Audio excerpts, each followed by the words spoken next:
کرم مرشد محترم. جو رب سے بات کر لے وہ ادھا ولی ہوتا ہے نا.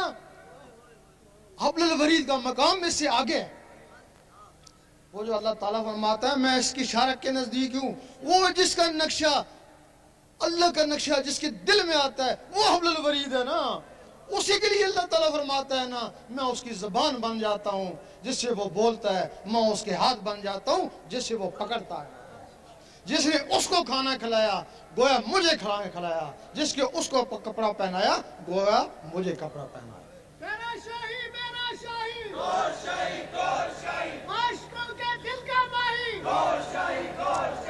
اب شیطان کو پتا ہے کہ حضرت انسان ان مراتب میں سے کسی ایک میں پہنچ سکتا ہے. اگر اس کے دل میں اللہ اتر گیا تو وہ حکم دیتا ہے جنات کو جاؤ اس کو برباد کرو، کچھ بھی کرو، اللہ اس کے اندر نہ جائے. تمہارے پاس تو ایک جن بھی نہیں ہے جو اس کا مقابلہ کرو. وہ آئیں گے تمہیں ستائیں گے. بعض نہ آئے وہ پاگل بھی کر کے جا سکتے ہیں، تبھی لوگ کہتے ہیں کہ اللہ اسے پاگل ہو جاتے ہیں. لیکن جہاں سے اس کی اجازت ہوتی ہے اللہ تعالیٰ ان کو بھی ایک رحمانی فوج دیتا ہے نا.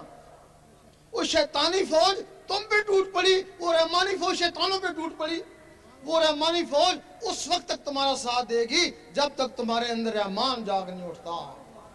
پھر بندہ نہیں رہے، بندہ نواز بن گئے. غریب نہیں رہے، غریب نواز بن گئے. پھر وہ غریب نہیں رہتا ہے، پھر وہ غریب نواز بن جاتا ہے. بن کے مست ملک رہیں گے اور تیرے سنگ رہیں